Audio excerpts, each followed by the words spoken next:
Okay, here are the three big stories for today. Now, I fully recognize that the Pope said something that sounds like they should not worry about raising the white flag, but that'll have very little bearing. I fully recognize that Trump was meeting with Orban, but that also has very little bearing on what I'm about to share. When I look at three big stories, I'm looking for the three big stories that are going to have the greatest effect as we move forward, and that's why I select the stories that I select. Okay, so the first one, Macron on Western troops in Ukraine. Remember, he was saying a few days ago he's not ruling out something. He's talking about he wants to have strategic ambiguity. He wants Putin to be a little nervous about what's going to happen. Well, here we had this. This is the French foreign minister talking about something very similar. Ukraine did not ask us to send troops. Ukraine's asking us to send ammunition now. But he's got down a little bit further. And I heard you mention red lines. That's certainly something that needs to be taken into account in this conflict. And we're realizing more and more that if we set red lines, then the enemy is tempted to go further. And of course, we should not retreat. So they're getting the message that they don't want to let Putin push as far as he can push. They actually want to keep Putin on notice, saying, you know, maybe this isn't a good idea to keep doing this. Maybe something bad can happen. Okay, France is also looking at trying to get ammunition and materials and equipment back from Arab countries that they can redeploy to Ukraine. And I think that's a very useful approach right now. Okay, Poland's foreign minister is saying that the presence of NATO troops in Ukraine is not unthinkable. Now that's really interesting that the Polish foreign minister is saying that, because just a little while ago, Poland's prime minister, Donald Tusk, was among those European leaders who ruled out sending anything, saying Poland does not plan to send its troops to the territory of Ukraine.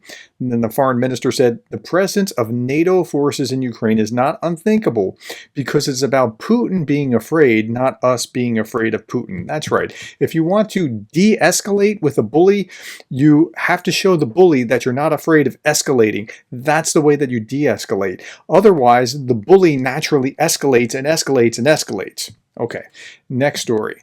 So this is the intelligence update. I promised you this morning that I would talk about this.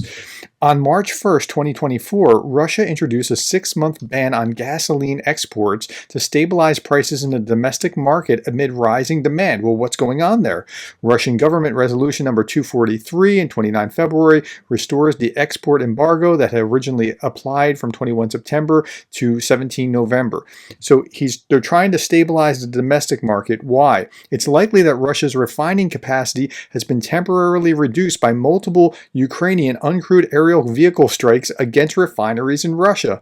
The export ban will relieve the pressure on supplies and enable Russia to make repairs to its refineries. Repairs are likely to take longer than normal as Western sanctions have prevented the import of some necessary components. So what's actually happened here is really fascinating. So Russia can't actually export this gas because they need to make sure that the domestic market is happy before Putin's election to kind of stabilize what's going on domestically. But that means they're not making money overseas as they're exporting their gas and oil. So that's actually a very big win for Ukraine.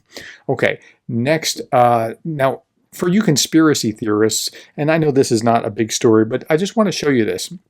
Here is Justin Trudeau, here is Putin, and what's this guy doing as he approaches? With his hand in his jacket, and Putin waves him off? What's going on there? Let's watch this again. What's he going to do? I mean, is he going to take Trudeau out and Putin waves him off? Okay, but see, now here's the thing. When you look at that, you could see it this way, or you could recognize Trump is sitting here. This is probably Trudeau, probably Putin, and Putin just waves him off because maybe he's going to ask a question or something and he doesn't want to be interrupted. But you can see that two totally different ways, and the framework that you build around it can create all kinds of conspiracy theories. So you have to be really, really careful when you look at things like this, particularly on Twitter or other places that are building some narrative, because you don't want to fall for that and go down some kind of weird rabbit hole. Okay, thank you for your time, the likes, the shares, the subscribes, and the coffees, and thank you for being the kind of person that cares about Ukraine.